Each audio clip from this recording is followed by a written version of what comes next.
وَإِذْ أَخَذَ اللَّهُ مِيثَاقَ النَّبِيِّينَ لَمَا آتَيْتُكُم مِّن كِتَابٍ وَحِكْمَةٍ ثُمَّ جَاءَكُمْ رَسُولٌ مُّصَدِّقٌ لِّمَا مَعَكُمْ لَتُؤْمِنُنَّ بِهِ وَلَتَنصُرُنَّهُ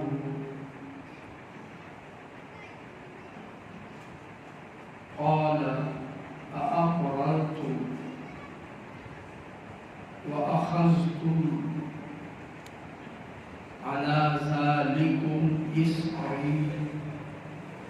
قالوا أقررنا قال فاشهدوا وأنا معكم من الشاهدين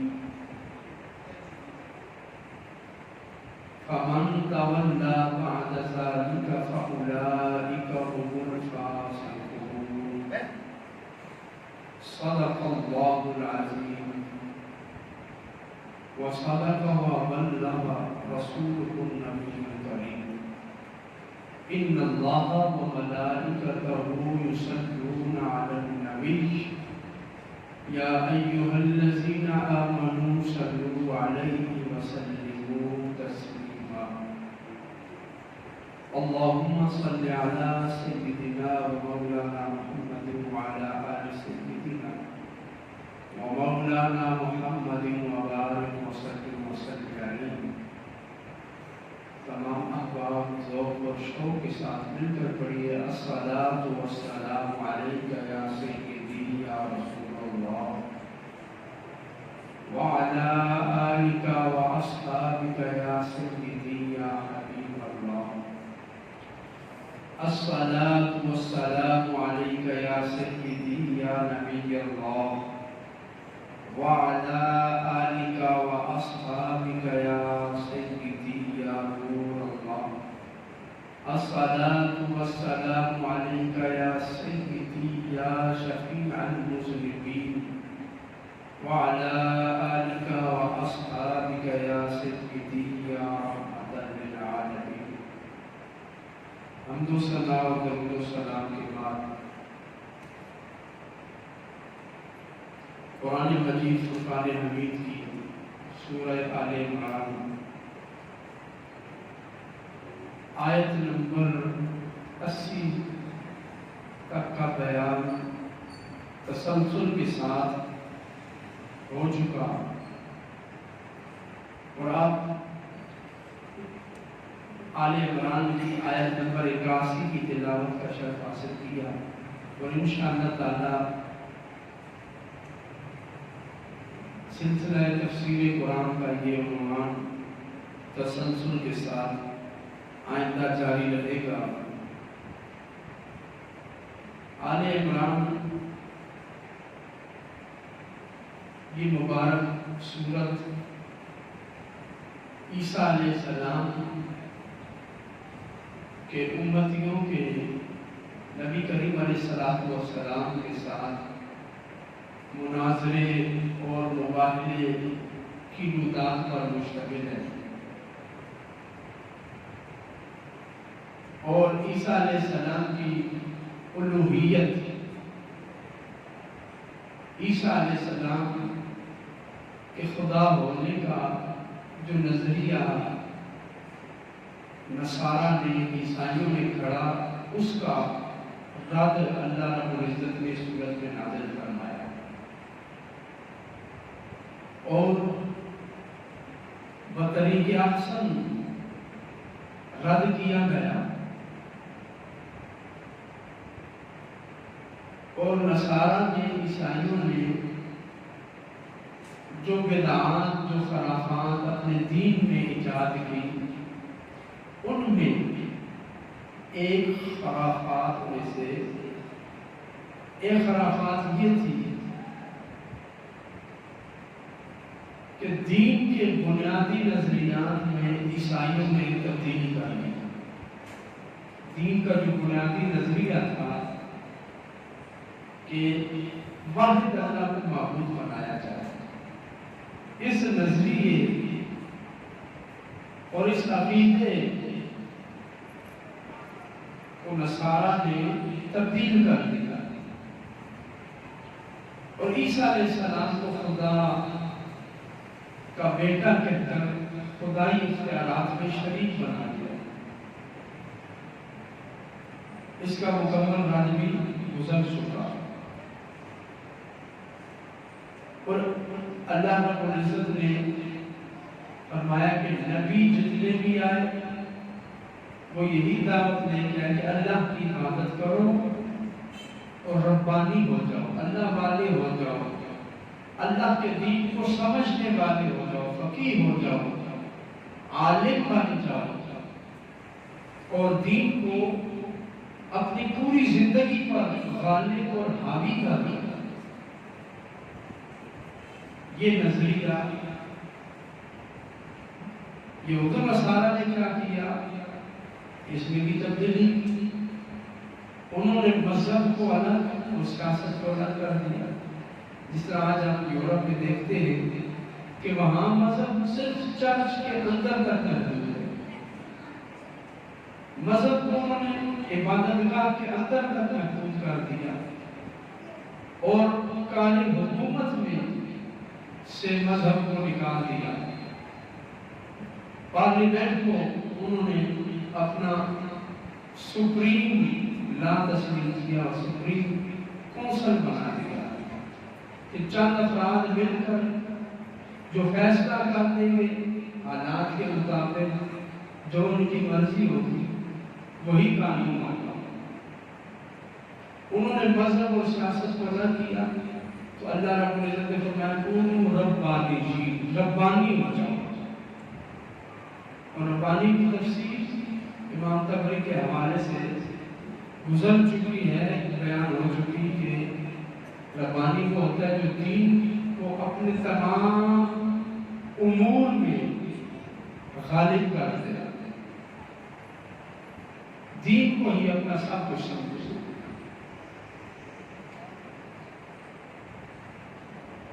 اور دین کو ترک نہ کرے۔ جیسے گورنر کو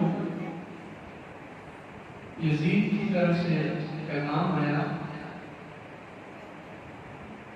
تو اس نے پیغام میں یہ کہا کہ تم سستی کر رہے، کمزوری دکھا رہے،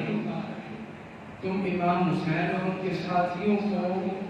دبانے کی بجائے، کچلنے کی بجائے، گرفتار کرنے کی بجائے کمزوری دکھا رہے۔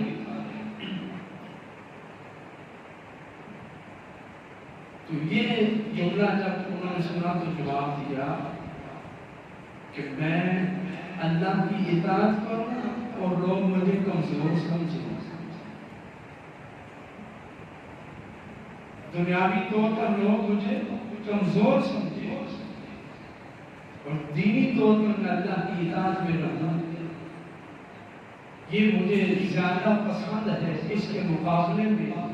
کہ میں اللہ کی نافرمانی کر کے طاقتور بن جاؤں۔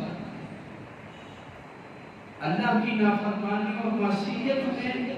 طاقتور ہونا یہ کوئی کمال نہیں ہے، کمال یہ ہے کہ بندہ اللہ کی اطاعت میں رہے چاہے دنیا والے اسے کمزور ہی سمجھتے ہیں۔ تو مومن کا یہ نظریہ ہے کہ چاہے کمزور ہو، طاقت تھوڑی ہو، لیکن پھر بھی حق پر قائم رہے، اور یہی حسینی مشن ہے، اور یہی حسینیت ہے۔ قرآن نے جس کا نام ربانیت قرار دیا اسی کا نام حسینیت ہے، اسی کی عملی تفسیر نام حسینی لکھا ہے۔ تو پچھلی آیت نمبر 80 میں اسی بات کا بیان تھا، اور یہی عنوان چل رہا تھا کہ ربانی ہو جاؤ۔ اب اس آیت نمبر 81 میں ایک اور بیان ہے، اور وہ کیا ہے؟ یہود و نصارہ نے اللہ تعالیٰ کے ایک اور حکم کی نافرمانی کی، اور وہ حکم کیا تھا کہ اللہ رب العزت نے تمام انبیاء سے یہ وعدہ لیا کہ تمہیں میں کتاب، حکمت، نبوت، رسالت عطا کروں گا۔ تم جب دنیا سے جاؤ گے تو اپنی قوم کو وصیت کرو گے کہ میرے بعد جو نبی اور رسول آئے گا تم نے اس کی ابتدا کرنی ہے، اس کے پیچھے چلنا ہے اور اس کی اطاعت میں رہنا ہے۔ ہر نبی اسی پر عمل کرتا رہا، اپنی قوم کو یہ عقیدہ اور نظریہ دیتا رہا بذریعہ وصیت کے میرے بعد جو رسول آئے گا اس کی اطاعت کرنا، اس کی بات ماننا، حتیٰ کہ نبی کریم علیہ السلام تک انبیاء کرام کا یہی اصول تھا کہ جو نبی بھی آتا اس کا وقت پورا ہوتا، وہ آنے والے نبی کی اطاعت کا حکم دے کے جاتا ہے۔ جس طرح عیسیٰ علیہ السلام اس دنیا سے جب پردہ فرمانے لگے، جب اللہ نے اٹھایا انہیں اور زندہ آسمانوں پہ اللہ لے گیا، تو انہوں نے واضح طور پہ کہا تھا میرے بعد نبی آئے گا، رسول آئے گا، تم اس کی پیروی کرنا۔ اسی طرح قوم موسیٰ کے یہودی جو تھے وہ بھی اس وصیت کو سن کر کچھ یہودی مکہ اور مدینہ میں آ کے آباد ہو گئے کہ یہاں وہ آخری نبی آئے گا، ہم اس کا کلمہ پڑھیں گے۔ اسی طرح کچھ عیسائی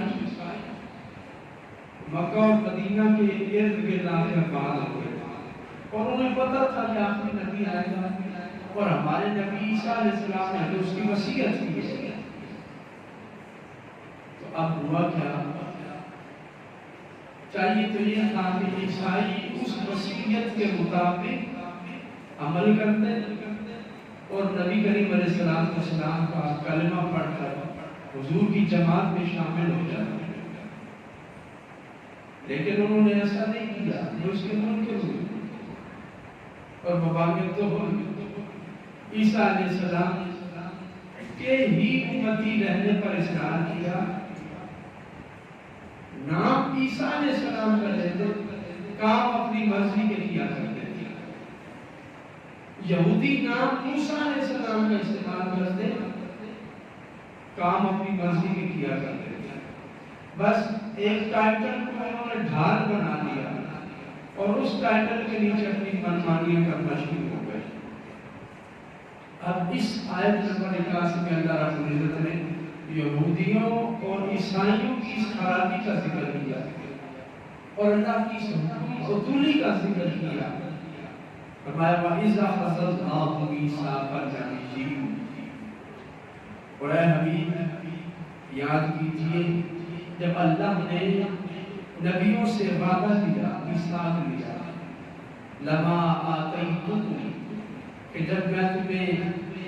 عطا فرماؤں من کتاب کوئی کتاب و حکمت یا اپنی حکمت، اس سے مراد نبوت ہے،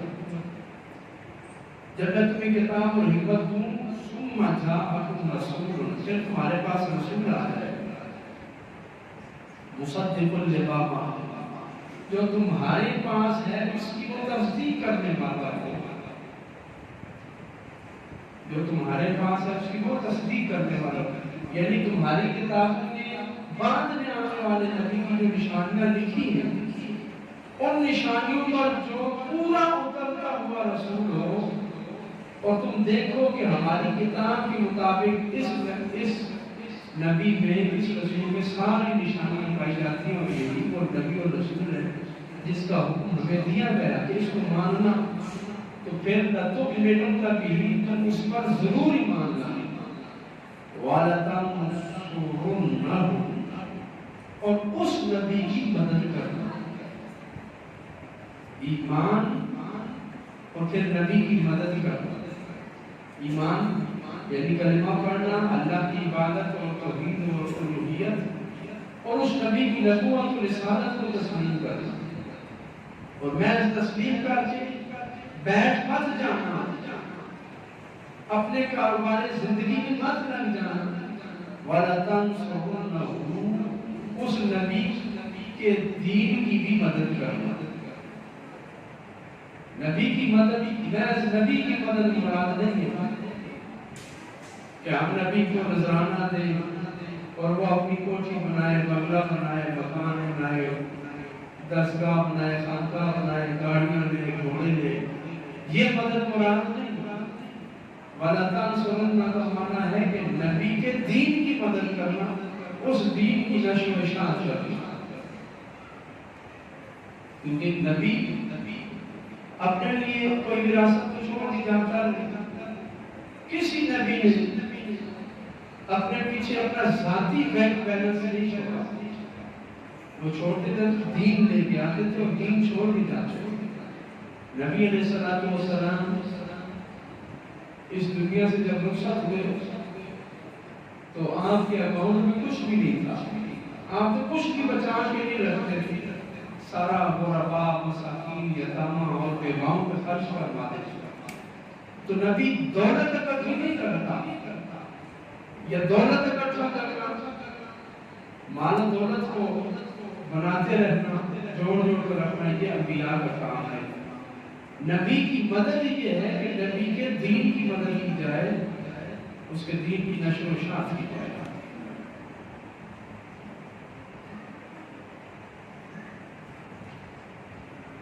آگے فرمایا قال اقررتم واخذتم على ذلكم اسرا، تم اس نبی پر ایمان لانا، اس کی مدد کرنا، تو اللہ رب العزت نے فرمایا کیا تم اس کا اقرار کرتے ہو اور اس پر میرے ساتھ وعدہ کرتے ہو؟ قالوا اقررنا، انہوں نے کہا ہاں ہم اقرار کرتے ہیں۔ انبیاء کرام نے اقرار کیا،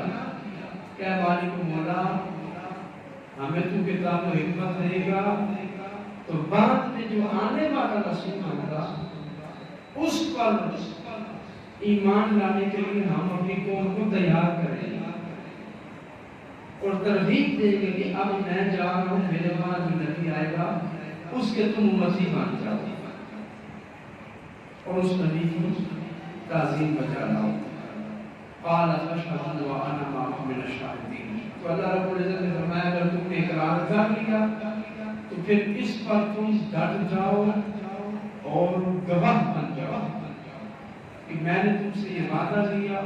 اور تم گواہ بن جاؤ کہ اپنی امتوں سے یہ وعدہ لینا اور میں بھی تمہارے ساتھ گواہوں میں شامل رہوں گا، کہ میں بھی تمہارے ساتھ گواہوں میں شامل رہوں گا۔ معنی یہ ہے کہ اللہ رب العزت نبی کی نبوت پر مہر لگائے گا اور اس کو معجزات عطا فرمائے گا اور لوگوں کو دکھائے گا کہ یہ واقعتاً سچا نبی ہے۔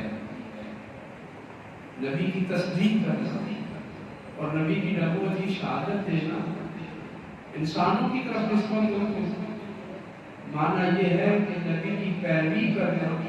اور اس کے احکام کی تعمیل کرنا،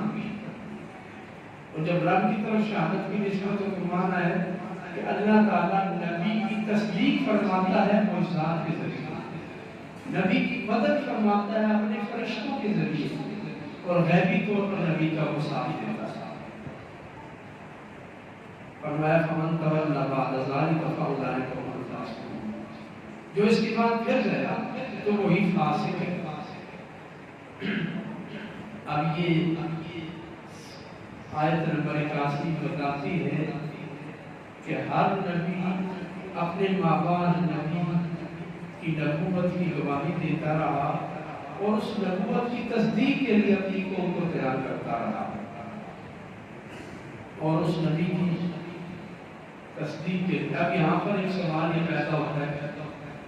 وَإِذَا أَخَذَ اللَّهُ مِيثَاقَ النَّبِيِّينَ، کہ اللہ نے نبیوں سے وعدہ کیا کہ تم یہ وعدہ کرو کہ جب تمہیں میں کتاب اور حکمت دے دوں اور اس کے بعد رسول آئے، تو نبی تو دنیا سے چلا گیا، بعد میں جب رسول آئے گا وہ نبی دنیا میں موجود نہیں ہے، تو وہ نبی کس طرح اپنے بعد میں آنے والے نبی پر ایمان لائے گا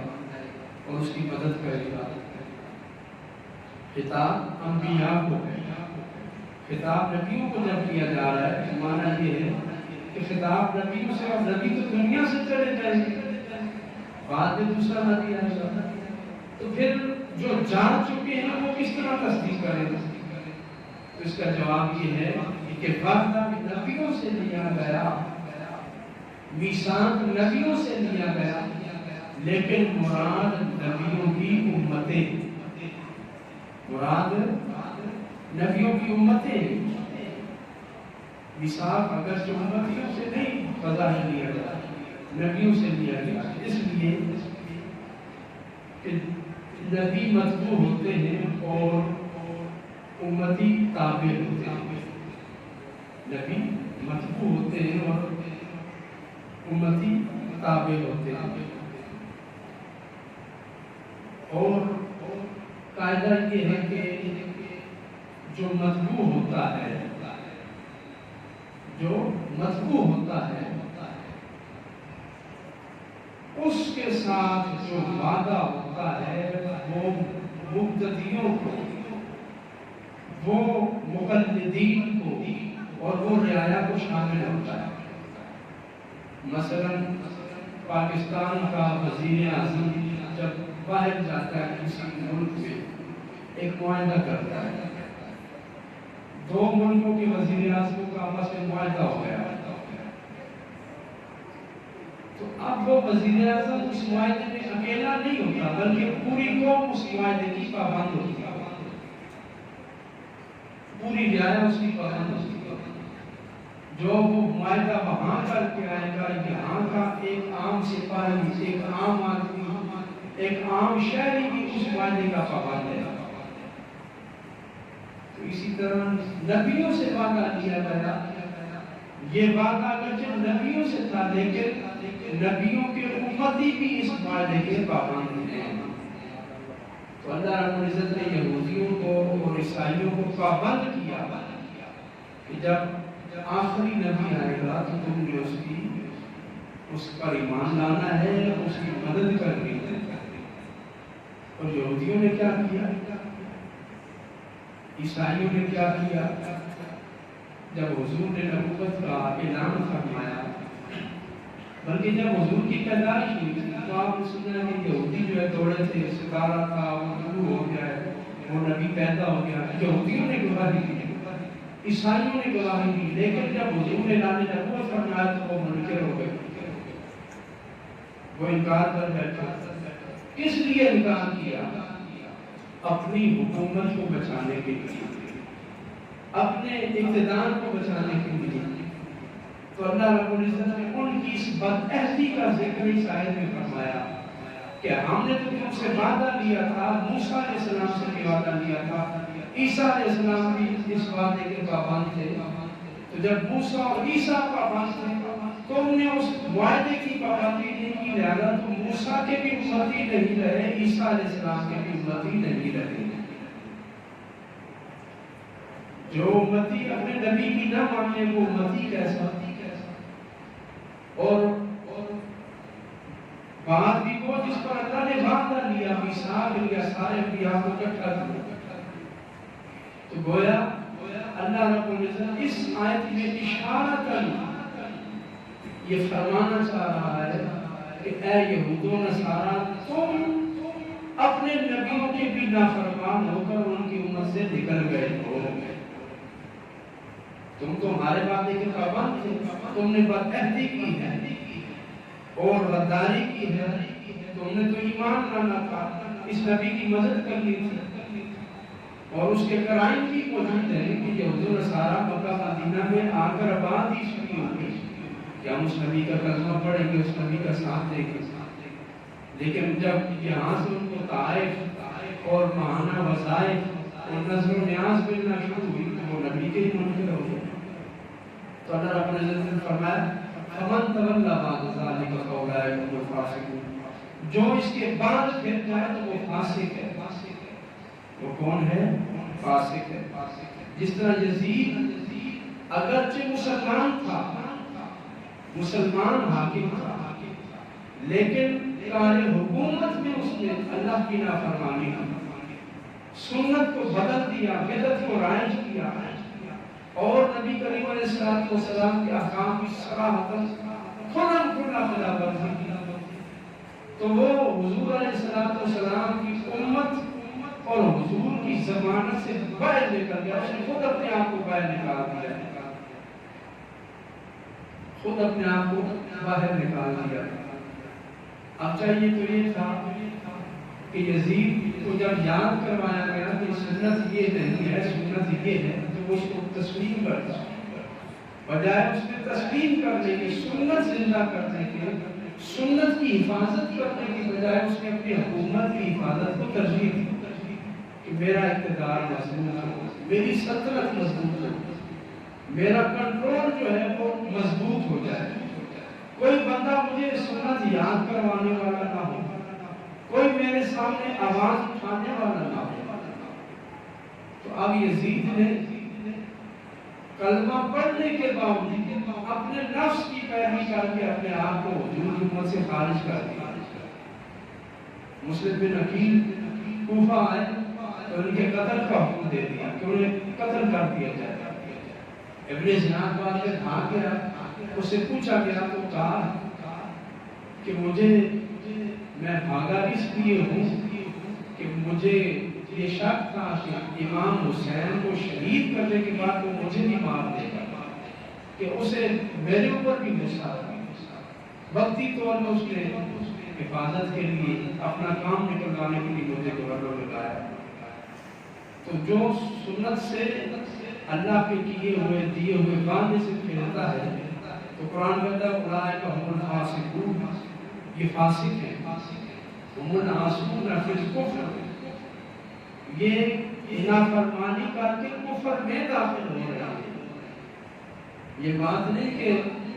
گناہ کرنے سے بندہ مومن ہی رہتا ہے، گناہ کو جائز سمجھنے سے بندہ مومن نہیں رہتا، کافر ہوتا ہے۔ یہ فرق سمجھیے کہ یزید جو شراب پیتا تھا یا دیگر اس میں خرابیاں تھی وہ انہیں جائز سمجھ کے کرتا ہے۔ ہاں ایک بندہ ہے وہ شراب کو حرام سمجھتا ہے اور پھر پیتا ہے، وہ صرف گناہگار ہے، لیکن اگر کوئی جائز سمجھ کے پیتا ہے تو وہ گناہگار بھی ہے اور کافر بھی ہے، کہ وہ حکم الہی کا منکر ہو رہا ہے۔ اسی کی طرف اس آیت نے اشارہ کیا، آیت نمبر 81 اور 82 میں فمن تولی بعد ذلک، جو رب سے وعدہ کرنے کے بعد پیٹھ پھیر لے، منہ دوسری طرف کر لے، فاولئک هم الفاسقون، یہ فاسق ہے، اور فاسق جو ہے وہ قابل تعظیم نہیں ہے، فاسق قابل تعظیم نہیں ہوتا۔ یزید فاسق تھا، اس کی تعظیم کرنا مسلمانوں کا لازم نہ رہا، جس کے لیے امام حسین نے اپنی کاوش جاری فرمائی اور میدان کربلا کو پہنچے اور وہیں پر بحالت ایمان، بحالت سجدہ اپنی جان کی قربانی دے دی۔ تو دراصل یہ دین کی حفاظت تھی، دینی شاعر کی حفاظت تھی اور حق کی اتباع تھی، اور یزید نے اپنی سلطنت کو محفوظ کرنے کی کوشش کی۔ آج تک جتنی بھی اسلام کی حکومتیں آئیں، ہمارے اس حالیہ دور میں ہر حاکم کے تخت پہ بیٹھتا ہے، اپنی حکومت کو مضبوط کرتا ہے کہ میری حکومت مضبوط ہو۔ حال ہی میں دیکھیں ان حکومتوں کے احوال کہ آتے صرف 5 سال کے لیے، 5 سال انہوں نے وزارت پہ رہنا ہے، لیکن جب یہ بیان دے رہے تھے کہ یہ سمجھتے شاید اگلے 10 سال کی ہمارے لیے، جو بیچارہ آئے ہی 5 سال کے لیے، 5 سال بعد وہ تخت سے اتر جائے گا، وہ اپنی حکومت کی حفاظت کیا کرے گا؟ حفاظت اور سلطنت اور حکومت دراصل اسی کی ہے جو دین کی حفاظت کے لیے اپنی جان قربان کرتا ہے اور حق کی اتباع کرتا ہے۔ امام حسین نے سنت کی حفاظت کے لیے قربانی دی، یزید نے اپنی حکومت کی حفاظت کے لیے حضرت امام حسین رضی اللہ تعالیٰ عنہ کا مادہ رسول کا قتل کروایا۔ تو دیکھیے آج یزید مٹ گیا، اس کی نسل بھی مٹ گئی، لیکن امام حسین کا ذکر بھی باقی ہے، ذکر خیر بھی ہو رہا ہے، امام حسین کی نسل بھی باقی ہے، اور قیامت تک یہ پیغام ہے حق پرستوں کے لیے کہ جو بھی حق کی اتباع کرتا ہے۔ حضرت امام حسین بظاہر یزید نے امام حسین کو مار دیا، لیکن کیسا مارا کہ امام حسین کو آج تک موت ہی نہیں آئی۔ آج تک آپ زندہ ہیں اور آپ پائندہ ہیں اور آپ کا پیغام زندہ ہے، اور آج تک کے ہر یزید کے لیے یہ پیغام ہے کہ جو سنت سے ہٹ جائے گا وقتی طور پر تو اقتدار رہے گا اس کا، لیکن انجام اس کا برا ہوگا، انجام کار اس کا بہت برا ہوگا۔ پھر وہ بستر مرگ پہ بیماری میں تڑپتا رہے گا،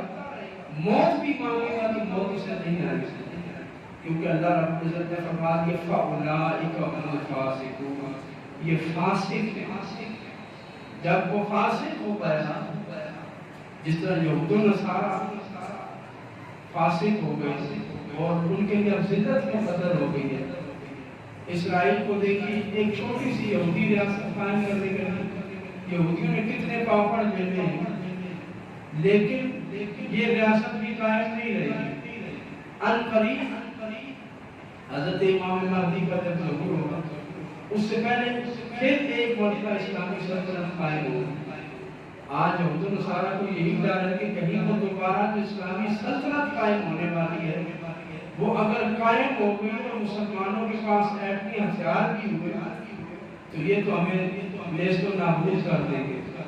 ہمیں تباہ و برباد کر دیں گے۔ اس لیے وہ مسلمانوں سے شوق جہاد کو ختم کر رہے ہیں، دین کی اقدار کو کم کرتے جا رہے ہیں کہ دین کا اصل نصوص کار حکومت میں نہ رہے۔ حکومت میں ایسے افراد جو دین سے بیزار ہو، جن کا دین سے تعلق نہ ہو، لیکن یہ ان کی بھول ہے۔ یہ دین رب نے نازل کیا، اِنَّا نَحْنُ نَزَّلْنَا الذِّکْرَ وَإِنَّا لَهُ لَحَافِظُونَ، اللہ ہی اس کی حفاظت فرمائے گا۔ اور اللہ تعالیٰ نے یزید کو اور یزید جیسے کئی فرعونوں کو، نمرودوں کو اس دنیا میں بھیجا اور پھر واپس اڑا لیا، تو آئندہ بھی جو یزید یا نمرود یا فرعون آئے گا وہ بھی اس دنیا میں نہیں رہے گا، وہ بھی اللہ کی قبضے اور طاقت سے باہر نہیں ہے، وہ بھی اللہ کی پکڑ میں ہے۔ تو جب اللہ رب العزت کسی پر فاسق کا حکم جاری فرما دے کہ یہ فاسق ہے، تو پھر دنیا میں اس کے رہنے کے لیے سکون نہیں ہوتا، اطمینان یا راحت اس کا مقدر نہیں ہوتی۔ پھر وہ اپنے بستر پہ نرم و نازک بستر پہ بھی سر رکھتا ہے تو اسے نیند نہیں آتی کہ اللہ رب العزت سکون چیز دیتا ہے۔ مالک کائنات ہمیں حق پرستی اور دین کی حفاظت کے لیے امام حسین رضی اللہ تعالیٰ عنہ نے جو مشن دیا اس پر عمل چلا رہنے کی توفیق عطا فرمائے۔ وآخر دعوانا الحمدللہ۔